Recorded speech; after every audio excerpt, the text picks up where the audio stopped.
Vends ta voiture. Le prêt de Cameron ne va pas se rembourser tout seul, a aboyé mon père, après avoir doublé mon loyer dans une maison que je possédais secrètement. J'ai dit, alors commence à faire tes valises. Tu as 30 jours pour partir. J'ai remis l'avis d'expulsion devant 40 invités lors d'une fête dans le jardin. Débarrasse-toi de ta voiture, a dit papa, sans même lever les yeux de l'écran devant lui. La dette de Cameron ne va pas se régler toute seule. Je me suis arrêté à mi-chemin du réfrigérateur, figé sur place, le jus d'orange encore à la main. Qu'est-ce que tu viens de dire, ai-je demandé. Il m'a regardé comme si c'était moi qui étais déraisonnable. Ton frère essaie de construire quelque chose. Il est sous pression en ce moment. Et moi pas, ai-je dit sèchement. Maman a soupiré en se tenant au-dessus de la cuisinière. Damian, tu as un bon travail. Cameron a juste besoin d'un peu d'aide. Encore ce mot, aide. Leur façon habituelle de dire que je devrais donner de l'argent. J'ai fermé la porte du réfrigérateur et me suis appuyé sur le comptoir. Vous venez d'augmenter mon loyer de presque le double, vous vous souvenez? Papa a fait un geste de la main comme si j'étais tatillon. Et tu paies encore moins que les autres. D'accord, ai-je dit platement. Doublons-le encore une fois et appelons ça de la charité. Maman a fait claquer sa langue. Ne sois pas impoli. Cameron est ton frère. Oui, ai-je dit. Il a aussi 32 ans, vit au sous-sol sans payer de loyer et n'a pas eu d'emploi stable depuis 2 ans. Mais bien sûr, pressons-moi plutôt. Puis il y a eu un long et lourd silence. Papa a continué comme si de rien n'était. Tu as toujours été bon pour gérer l'argent. Parce que je travaille réellement, ai-je pensé. Mais je ne l'ai pas dit à voix haute. Depuis que j'ai terminé mes études, j'ai travaillé sans relâche. Emploi à temps plein, travail supplémentaire, aucune dette, aucun voyage, aucun extra. Ma voiture, payée intégralement. Mes économies, gagnées à la sueur de mon front. J'ai renoncé au sommeil, aux amis et à tout équilibre juste pour rester à flot. Cameron? Il a abandonné 2 écoles, s'est fait avoir par un type qui vendait des rêves de crypto-monnaie. Maintenant, il dit qu'il lance une entreprise, mais tout ce qu'il fait, c'est jouer à des jeux vidéo jusqu'à 3 heures du matin et publier des citations ringardes en ligne. Vous avez dit que je pouvais rester ici pendant 1 an, leur ai-je rappelé. Pour économiser, me préparer. Je l'ai fait. Maintenant, vous augmentez le loyer et me demandez de vendre ma voiture pour Cameron? C'est ton frère, a répété maman, comme si c'était un fait gravé dans la pierre. La famille s'entraide. Je les ai regardés tous les deux, puis j'ai ri brièvement. J'y penserai, ai-je dit dans un souffle. Papa a hoché la tête comme si c'était déjà décidé. Bien. Je savais que tu ferais ce qu'il faut. Je n'ai rien ajouté. Je suis retourné dans ma chambre, j'ai fermé la porte et je me suis assis sur le lit, fixant le sol. Il n'avait aucune idée. Aucune idée que j'avais déjà pris ma décision. Aucune idée de ce qui allait arriver. Disons simplement que, lorsque le grand moment de Cameron est arrivé, j'avais une surprise en réserve. Pas du genre qu'ils attendaient. Mais avant d'en arriver là, vous devriez savoir comment tout cela a commencé. Ce n'était pas juste une mauvaise conversation dans la cuisine. C'était des années de pression silencieuse. Moi qui donnais, eux qui attendaient toujours, jusqu'à ce que j'oublie ce que c'était que de vivre pour moi-même. Le grand jour de Cameron n'était que l'étincelle. Le feu couvait depuis longtemps. Cela a commencé lorsque je suis revenu habiter ici après avoir terminé l'université. C'était censé durer 1 an. Économiser de l'argent, se stabiliser, puis aller de l'avant, avait dit papa. C'était il y a 3 ans. Depuis, j'ai payé le loyer, acheté de la nourriture, réparé des choses cassées dans la maison, comme lorsque les tuyaux ont explosé, et aidé maman à couvrir des factures de cartes de crédit surprises trop nombreuses pour être comptées. Je ne me suis jamais plaint. Je pensais que c'était ce qu'un bon fils était censé faire. Mais ce qui a rendu la situation insupportable, c'est l'injustice. Cameron, mon jeune frère, a passé 5 ans à se trouver, ce qui signifiait surtout dépenser de l'argent pour des passe-temps inutiles et des projets ratés ou des projets qui avaient toujours besoin de l'argent de quelqu'un d'autre. Maman disait toujours, il a juste besoin de plus de temps. Papa me disait, tu es l'aîné, Damian. Sois un modèle. Mais qu'est-ce que cela signifie d'être un modèle?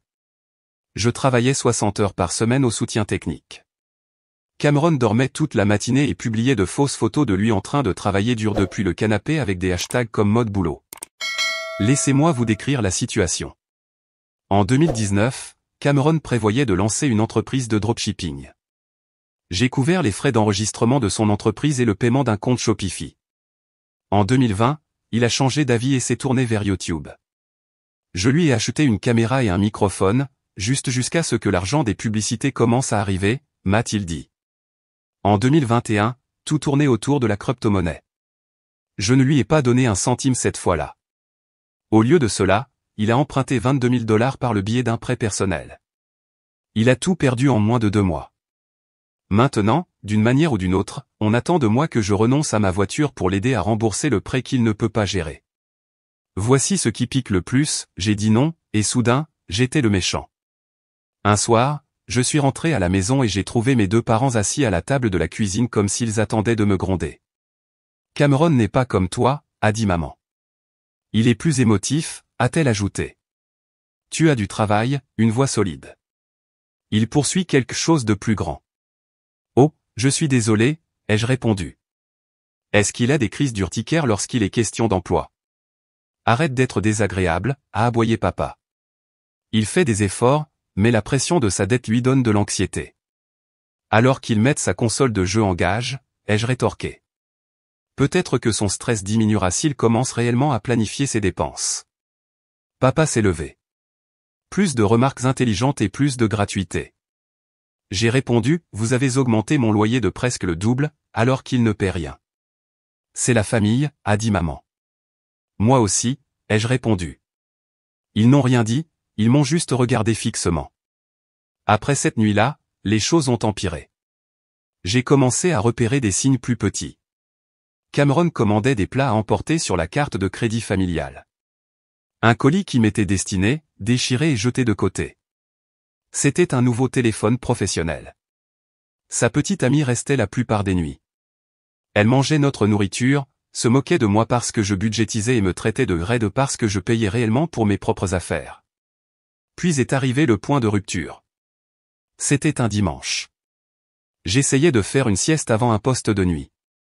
Cameron a fait irruption dans ma chambre sans frapper. Et, a-t-il dit. Ton crédit est solide, n'est-ce pas?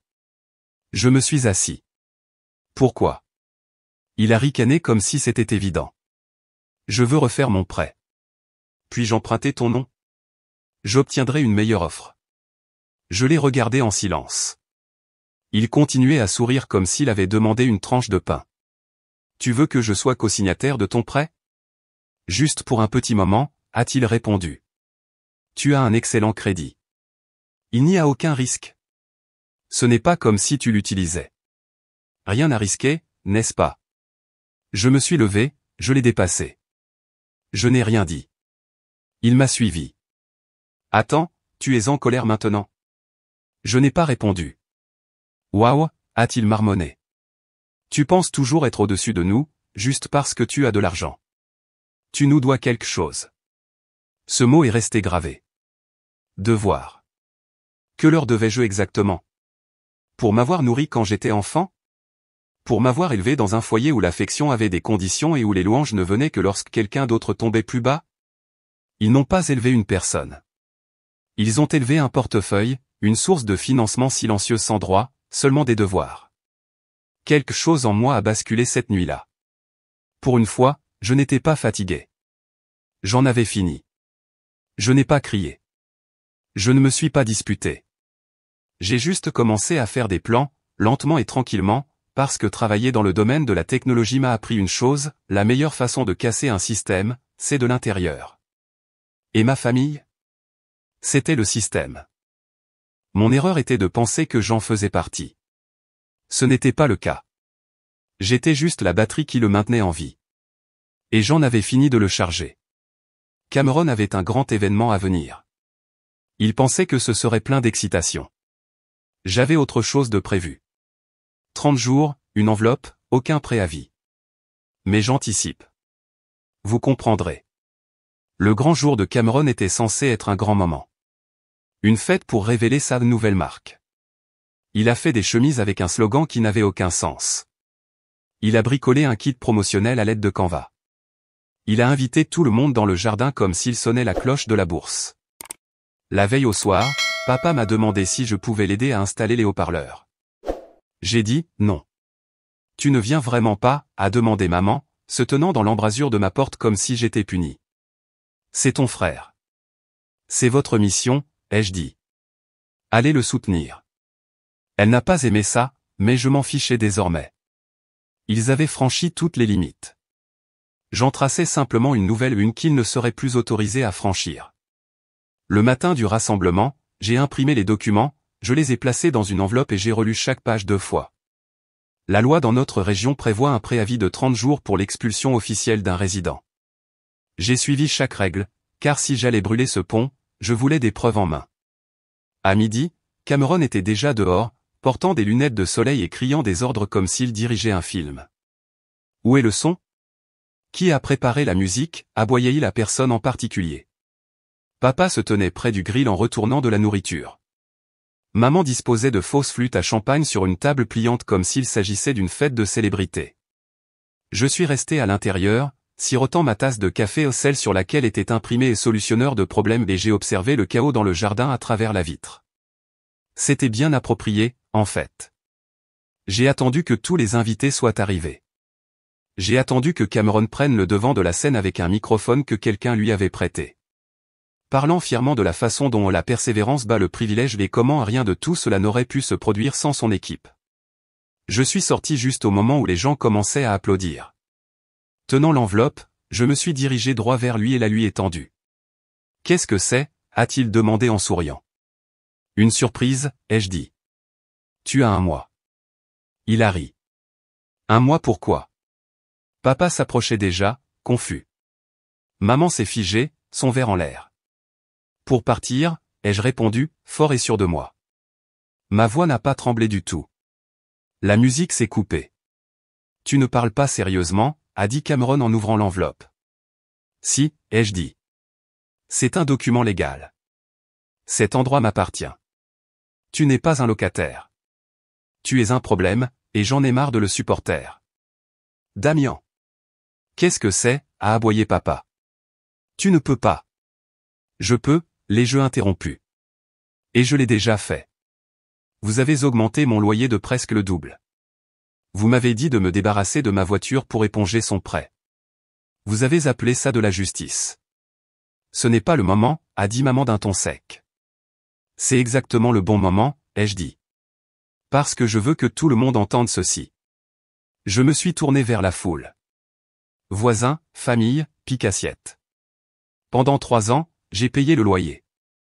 J'ai couvert les charges. J'ai réparé des choses ici pendant que tout le monde ne faisait rien. J'ai acheté de la nourriture pendant que Cameron achetait du matériel pour des projets secondaires ratés. Je l'ai regardé échouer dans chaque projet. Pendant ce temps, je suis devenu le plan de secours, le paillasson émotionnel, le distributeur automatique de billets de la famille. Tu dramatises, a répété papa. Ah bon, ai-je dit. Puis je me suis tourné vers Cameron. M'as-tu demandé, ou non, la semaine dernière, de co-signer un prêt pour une entreprise que tu n'as même pas lancée? Cameron est devenu rouge. Ce n'était qu'une idée, a-t-il marmonné. Exactement, ai-je dit. Tu vis dans les rêves. Je vis dans l'effort. Je suis ton frère, a-t-il crié. Tu es censé me soutenir. Je l'ai fait, ai-je dit, froid comme la glace. Je t'ai aidé à devenir quelqu'un qui n'a jamais eu à prendre ses responsabilités. Mais cela s'arrête maintenant. Maman a halté. Tu ne peux pas lui dire ça. Je l'ai regardé droit dans les yeux. Tu veux dire comme la façon dont tu m'as parlé? Comme quand tu m'as traité d'égoïste parce que je ne voulais pas renoncer à ma voiture? Comme la façon dont tu m'as traité comme une banque avec des jambes? Papa est intervenu. Tu humilies la famille. J'ai laissé échapper un petit rire. Cette famille s'est déjà humiliée elle-même. J'en ai juste marre de faire semblant que ce n'est pas le cas. Les mains de Cameron tremblaient lorsqu'il a déplié à nouveau la lettre. Tu ne peux pas me mettre dehors. Tu ne possèdes même pas cet endroit. Si, ai-je dit. J'ai sorti mon téléphone, ouvert l'application de prêt immobilier et montré l'écran à papa. Je l'ai acheté il y a 6 mois. Je suis le seul sur les papiers. Vous vivez tous ici à mes frais. Silence. Calme. Silence total. C'était parfait. Vous n'avez jamais rien dit, maman. Vous n'avez jamais demandé, ai-je répliqué. Vous avez juste continué à supposer que je porterais le poids. Je me suis retourné pour rentrer à l'intérieur. Oh, et encore une chose, ai-je ajouté en regardant par-dessus mon épaule. Personne ne me doit de loyer pour ce dernier mois. Vous avez 30 jours. Mais après cela, si vous vivez encore ici, le shérif pourra vous l'expliquer. Je suis rentré dans la maison, j'ai fermé la porte derrière moi et, pour la première fois depuis longtemps, j'ai pu respirer. Après l'explosion dans le jardin, la maison est restée silencieuse. Personne n'a dit un mot le reste de la journée. Maman a tranquillement disparu dans sa chambre, tenant une canette de soda. Papa est resté figé à la table de la cuisine comme un soldat coincé dans un vieux souvenir. Cameron a claqué sa porte si fort qu'un cadre est tombé du mur. J'ai mis ma musique à fond, fermé ma chambre à clé et fait la sieste la plus profonde que j'ai jamais faite. Pour la première fois depuis longtemps, je ne me sentais pas fatigué. Je me sentais dangereux. Mais le calme n'a pas duré longtemps. Le 4e jour après la remise des papiers, je suis entré et j'ai trouvé papa en train de parcourir mes lettres sur la table à manger. Il regardait les relevés bancaires, les dossiers de prêt et les formulaires juridiques. Il n'a même pas essayé de le cacher. Nous essayons juste de voir quelles sont nos options, a-t-il dit calmement. Tu ne comptes pas vraiment expulser tes propres parents, n'est-ce pas? Je l'ai regardé et j'ai haussé les sourcils. Mes parents sont ceux qui ont augmenté mon loyer, m'ont demandé de vendre ma voiture et m'ont traité comme un distributeur automatique de billets ambulants pour financer le fantasme de start-up de Cameron. Ce n'est pas ce que nous voulions dire, a-t-il marmonné. Cet endroit a toujours fait partie de nous tous, dans un sens spirituel. J'ai laissé échapper un rire sec. Oh, alors maintenant vous êtes des propriétaires émotionnels. Il n'a pas répondu. Au lieu de cela, maman est entrée dans la pièce en tenant un papier plié, le plaçant sur la table comme s'il s'agissait d'un accord de paix. C'était une ventilation, des articles comme les courses, les factures d'électricité et les frais de logement. Des choses que je couvrais depuis des années sans me plaindre. C'est ce que nous te devons, a-t-elle dit doucement. Nous voulons faire ce qu'il faut. Mais s'il te plaît, parle à Cameron. Mon visage s'est durci. Je le ferai, ai-je dit. Mais pas en parlant. Ce soir-là, quelqu'un a frappé. J'ai supposé que c'était encore du drame, mais ce n'était pas le cas. C'était Céleste, l'ex de Cameron. Elle avait l'air différente, plus posée comme quelqu'un qui avait à peine échappé à quelque chose d'horrible. J'ai entendu ce qui s'est passé, a-t-elle dit, tenant un dossier. J'ai ouvert la porte et je n'ai rien dit. Il m'a dit que tu avais accepté de garantir son prêt, a-t-elle dit. Mais c'est faux. J'étais initialement dessus, jusqu'à il y a 2 mois lorsqu'il a modifié les informations. J'ai pris le dossier de ses mains et je me suis figé. Cameron avait falsifié mon nom, mes coordonnées et mon numéro. Il avait usurpé mon identité dans mon dos. Ma mâchoire s'est crispée. Alors il a menti. Non seulement à moi, mais aussi à la banque. Il a été malhonnête avec tout le monde, a-t-elle dit. Même avec lui-même. J'ai appelé mon avocat. Nous avons examiné chaque détail, chaque ligne falsifiée, chaque faux message. Vous avez un dossier solide, a-t-il dit. Faux, usurpation d'identité, fraude potentielle. Cela dépend de la façon dont les fonds ont été utilisés. J'ai regardé l'écran. Cameron n'avait pas emprunté mon aide. Il avait prétendu être moi. Et personne, pas même maman et papa, n'est intervenu. Le lendemain, je les ai tous réunis. Un dernier dîner. Ils sont venus, visiblement mal à l'aise. Papa avait l'air raide. Maman serrait un mouchoir. Cameron évitait mon regard. J'ai placé le dossier au centre de la table.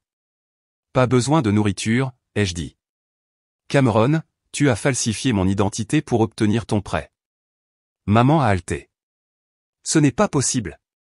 Regardez les preuves, ai-je dit en poussant les pages vers l'avant. Courriels, journaux, signatures, tous légalement vérifiés. Cameron a bafouillé. Je ne voulais pas que ça aille si loin. J'allais expliquer. Non, ai-je dit. Tu allais me laisser porter la dette pendant que tu jouais à l'entrepreneur en sweat à capuche. Papa a essayé d'interrompre, mais je lui ai lancé un regard acéré. J'ai déjà parlé à un conseiller juridique, ai-je dit. Si Cameron n'est pas parti dans 10 jours et que ce prêt n'est pas clôturé dans un mois, je porterai l'affaire devant les tribunaux. Le visage de Cameron s'est décomposé. Tu ruinerais tout. Tu as déjà ruiné mon crédit, ai-je dit. J'essaie juste de me sauver. Ce soir-là, il est parti. Sans excuse, sans au revoir. Il a disparu comme un voleur à l'envers. Il n'a rien laissé derrière lui, sauf les dégâts. Quelques jours plus tard, pendant que je préparais du café, maman est entrée sur la pointe des pieds. Elle a placé une petite enveloppe à côté de ma tasse.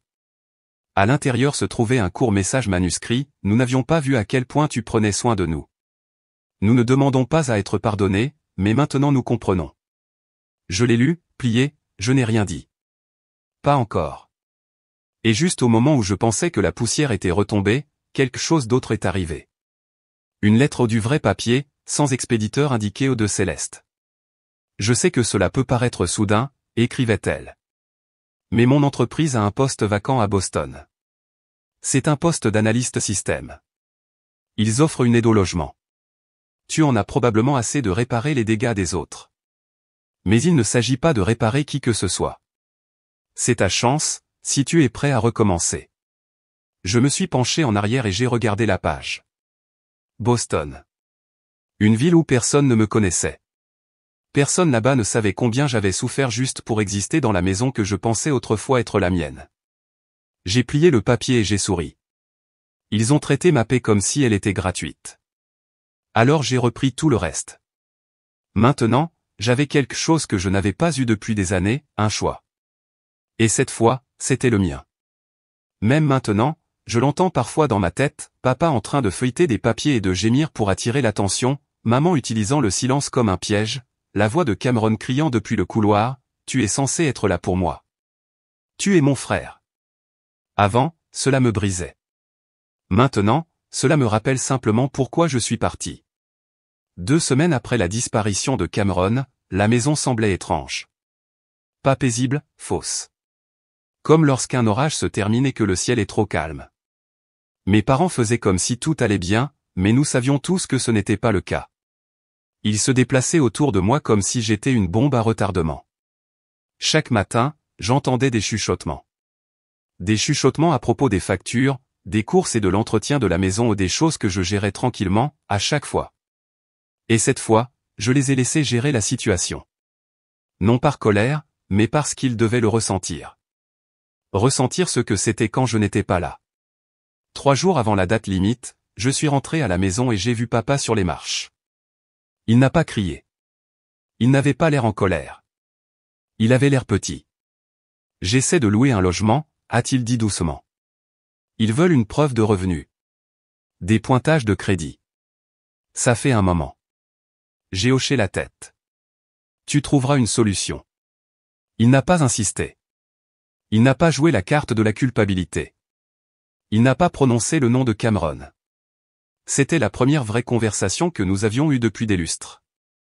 Le jour où ils ont déménagé, maman m'a tendu une vieille enveloppe dans un plateau de nourriture. Ce n'est pas beaucoup, a-t-elle dit. Mais c'est quelque chose. À l'intérieur de l'enveloppe, 320 $ en espèces. Je ne l'ai pas prise. Je n'en avais pas besoin. La nourriture est restée intacte dans le réfrigérateur pendant des semaines. Puis je l'ai jetée.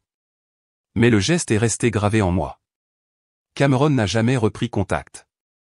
Aucune excuse, aucune explication. Juste une nouvelle photo sur Instagram, assis dans un bureau partagé, tapant des choses sans importance, courant toujours après le même rêve. Il se faisait appeler le coach en résilience maintenant. Résilier à quoi? Au fait qu'on lui dise non. La publication a obtenu 8 j'aime. Je ne lui ai pas donné le 9e. Cela aurait dû être la fin. Mais un mois plus tard, un message est apparu. Il venait de Lassie, quelqu'un qui connaissait Céleste. J'ai lu ton histoire sur Reddit, disait-elle. Ce que tu as fait a aidé plus de gens que tu ne le penses. Beaucoup d'entre nous ont un Cameron dans leur vie. Nous avions besoin de voir quelqu'un se défendre et gagner. J'ai lu son message 3 fois. Non pas parce que j'en doutais, mais parce que c'était la première fois que quelqu'un me voyait comme un combattant, pas comme un méchant. 2 semaines plus tard, j'ai fait mes valises, j'ai accepté l'offre d'emploi à Boston, j'ai recommencé à zéro.